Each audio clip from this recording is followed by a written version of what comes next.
a ver la fotografía más a fondo, con más nitidez, en algunos detalles, con Miguel Ancho Bastos, economista y politólogo. Miguel, gracias por recibirnos. Buen día. Hola, buenos días. Bueno, 100 días de Milei al mando. Hay quien pensaba que Milei en 100 días, pues eso, iba a cambiarlo absolutamente todo. Hombre, son 100 días, esperen 4 años, pero ¿qué fotografía nos dejan los primeros 100 días y el que haya cosas que no le estén dejando hacer? Bueno, a ver, primero una tendencia, primero un cambio de discurso que para mí es muy importante. Es un discurso que es pro mercado, es un discurso pues, a favor de la austeridad, a favor del sacrificio, a favor del trabajo. En ese aspecto eso lo puedo valorarlo positivamente. Ahora, en cuanto a las medidas que lleva a cabo, él hizo el decreto ómnibus y de momento el decreto ómnibus lo tuvo que retirar en el Congreso. En el Senado se lo echaron abajo. Ahora a ver cómo queda la votación final, a ver qué quedan las negociaciones, que no iban a dejar hacer cosas, creo que ya era algo previsto. Pero bueno, algunas cosas se está haciendo, ¿no? Está haciendo, por ejemplo, por la reducción del gasto público, que se está notando. Se está notando, por ejemplo, que en cierta moderación del incremento de la inflación, ¿no? Y en la subida del valor del peso, por ejemplo, se están notando cosas. Yo creo que más que lo que pueda hacer o que lo dejen hacer es la tendencia que está marcando, que poco a poco se irá imponiendo. Yo creo que va por ahí, porque él al principio pensé, va a ceder, al principio, no, su discurso sigue siendo el de siempre. Y aunque no consiga todo, para conseguir un poquito, a lo mejor hay que pedir mucho. Y en ese aspecto lo estoy viendo yo, es decir, lo veo bien. Además, muchos de las reformas que hizo, por ejemplo, en el mercado de alquileres se está notando. Además, los contratos que se firmen ahora, aunque caiga el decreto, tienen que seguir manteniéndose. Yo creo que en ese aspecto está siendo positivo. Pero bueno, va a haber tensiones políticas, claro, ya las está viendo, por ejemplo, entre el presidente y su vicepresidenta, que ya hubo una tensión porque quiso forzar la votación en el Senado, por ejemplo, ¿no? Eso puede ser, que el problema de Milei puede ser no tanto de medidas económicas como de conflictos políticos con los miembros de su gabinete o con los miembros de su partido o con los miembros de otros partidos que están aquí en el gobierno.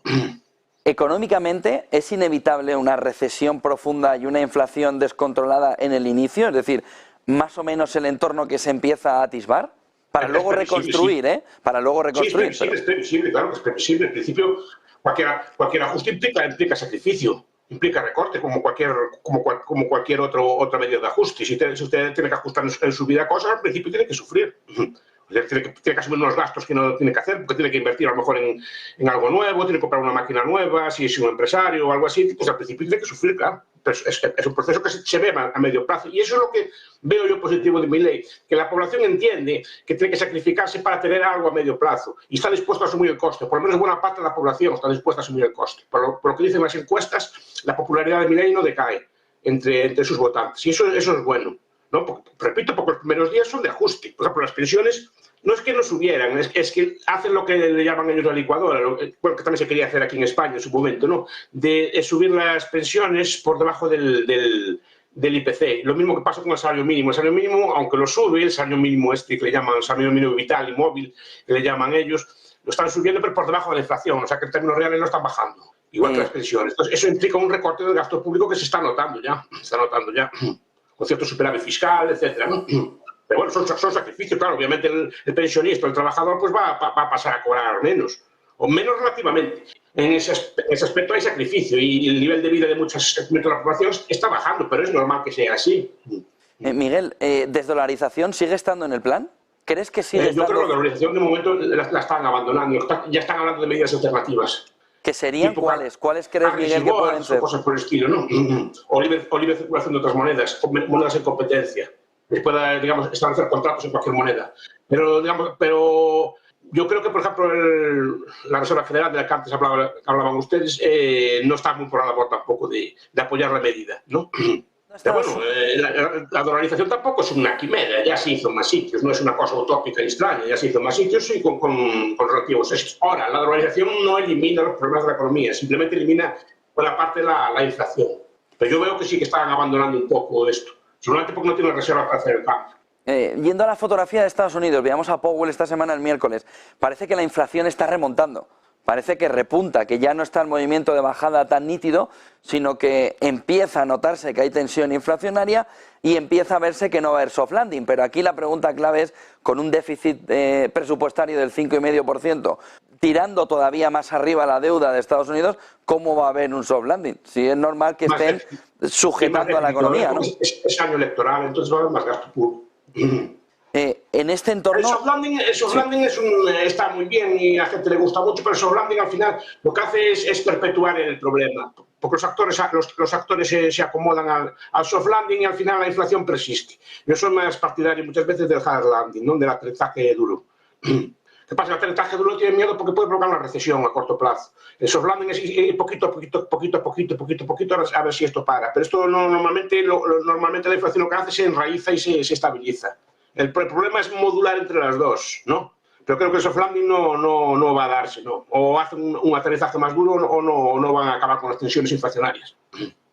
¿Crees que Powell, Biden, sobre todo en el 24, tienen controlada la economía, pero que podemos tener un lío importante 2025, cuando pasen las elecciones? ¿Esto está un poco más tapado de lo que se esperaba? Eso no se sabe. No se sabe porque las crisis o las recesiones aparecen cuando menos la espera. Por eso pillan a la gente en el medio, ¿no? Porque no son fáciles de prever. Aunque se puede prever una inflación, una crisis o un problema pues, para el año que viene, no se sabe exactamente ni cuándo ni dónde va a darse, ¿no? Pero es probable que vaya, sí. Es probable que vaya. Porque este año está la economía como un poco dopada. España vemos una situación... Por estas elecciones. Por un lado, efectivamente, por un lado los tipos de interés pues más o menos se mantienen. Por otro lado, sigue habiendo liquidez, sigue habiendo deuda pública, sigue habiendo emisiones monetarias. En Europa también, ¿no? Es que no acabo de entender yo la lógica de esta política, porque parece que se contradicen entre sí. Es llenar inflacionariamente mediante el capítulo fiscal todo esto, ¿no? Y pero además, me hace gracia porque cuando estaban ustedes comentando estas cosas, a ver qué hace Powell, a ver qué hace el Banco Suizo, ¿no? Parece como estamos mirando como hacían los egipcios al sol, ¿no? A ver qué decide, ¿no? A ver si le hacemos un sacrificio aquí en la tierra para como si fueran así faraones que decidieran y que hay que interpretar su voluntad en la tierra, ¿no? Entonces me hace mucha gracia por esta política de los bancos centrales. Porque los bancos centrales, las decisiones que toman son políticas. No son, se ven muchas veces en el ámbito de la economía como si tuvieran algún tipo de racionalidad económica o algún tipo de orientación, digamos, al crecimiento. La orientación es política, simplemente tomar una decisión que les interese en ese momento por los intereses que tengan en ese momento políticos. ¿Cómo ves la situación en España con a la cola de ese desempleo de la Unión Europea en nuestro país? 28% de paro juvenil, ¿eh? Sí, no, para eso tenemos uno de los mercados laborales más rígidos de Europa y lo quieren hacer más rígido aún. Es que yo no entiendo por qué España tiene estas tasas de paro y Portugal, que es un país pues, bastante semejante en muchos aspectos a España, de entorno así, tiene una tasa de paro muchísimo más baja. No entiendo yo eso de que es paro estructural. Es paro estructural porque simplemente es paro porque hay unas medidas de rigidez que impiden la colocación de la mano de obra, sobre todo a la juvenil, porque toda la mayor parte de las reformas que hace esta ministra, sobre todo en el salario mínimo, es contra la población juvenil. Entonces es normal que haya esas tasas de paro. Normal, es decir, en consecuencia a las políticas que están llevando a cabo, ¿no? Ahora bien, como el paro baja con respecto a las tasas que tuvimos antes en España, pues parece que la cosa va relativamente bien, aún con maquillaje de cifras. El problema es que, por ejemplo, en muchos sectores no tienen mano de obra. Yo me canso de leer en la prensa, aquí en Galicia me canso de leer en la prensa, faltan panaderos, faltan hosteleros, falta un montón de gente y no hay gente que los quiera cubrir. Están cerrando muchos establecimientos porque no tienen gente para hacer el relevo, por ejemplo. Y eso no sé cómo se consolida con unas tasas de paro tan grandes. ¿Ves?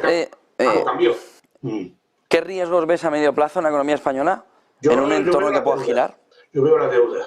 La deuda bueno, yo creo que no va a haber muchas más medidas regulatorias de subidas así de salarios o estas medidas intervencionistas que se proponen muchas veces desde los ministerios españoles, porque no va a haber gobierno, no van a ser capaces de llevar adelante las leyes, ¿no? En ese aspecto, que no haya presupuestos, yo lo veo una cosa buena, porque si no, esos presupuestos ya me imagino yo cómo serían, ¿no? Pero por este lado, a corto plazo no veo ese problema de que haya un exceso de regulación, porque la regulación ahora cada vez es más cara al gobierno. El problema que España a largo plazo lo veo que sigue habiendo una deuda muy alta y eso hace que España, por ejemplo, no tenga capacidad de reacción frente a una hipotética crisis. Recordemos que la crisis de 2007 empezó con un 40% de deuda, o un porcentaje muy bajo de deuda, andaba por ahí, estoy hablando de memoria. Un porcentaje muy bajo de deuda español, pero un 100 y pico por ciento como estamos ahora, en caso de una crisis teníamos serios problemas de reacción. Ese es el problema, que somos poco flexibles a día de hoy. Y eso hay que irlo preparando por si acaso viniese. Una cuestión ese es el problema que lleva a España. Aparte de un exceso de regulación, claro, y impuestos relativamente altos también para la economía española. Solo una cuestión más. ¿Crees que tiene razón el mercado al estar tan enamorado de la inteligencia artificial? ¿Crees que va a ser tan disruptivo como una parte de los inversores están estimando? Yo creo que no. Será disruptivo en algunos sectores, como fue Internet en su momento, o como fue la electricidad en su momento, o como aquellos estudiosos antiguos cuando estudiaban el teléfono, la disrupción que trajo el teléfono en muchos sectores, ¿no? Pues sí, pues en la inteligencia artificial pues habrá cambios en muchos sectores, pero no acabo de, puede ser, pero no acabo de ver que sea así para que cambie el mundo por completo, como dicen ellos. No acabo de ver. Ahora, habrá avances y cosas que ni siquiera imaginamos a día de hoy, sí, como Internet. Internet cuando llegó, me acuerdo yo que decían para qué servía. Para qué servía, pues ahora vamos a tener un montón de empleos o relaciones como las que estamos teniendo nosotros ahora gracias a Internet, y se pueden hacer un montón de interacciones y de negocios nuevos, pero tampoco es que cambiara el mundo radicalmente. El mundo radicalmente a lo mejor cambió más la electricidad, otro tipo de cosas que el Internet o que la inteligencia artificial, que no dudo que no va a resultar en cosas muy útiles y muy buenas, pero no veo yo tampoco un cambio tan grande. Otra cosa porque yo no creo que la inteligencia artificial pueda superar al ser humano. Miguel Ancho Bastos, muchísimas gracias por toda esa fotografía. Buen día, buen negocio, un fin de semana y buena Semana Santa. Buen día y buen negocio a todos.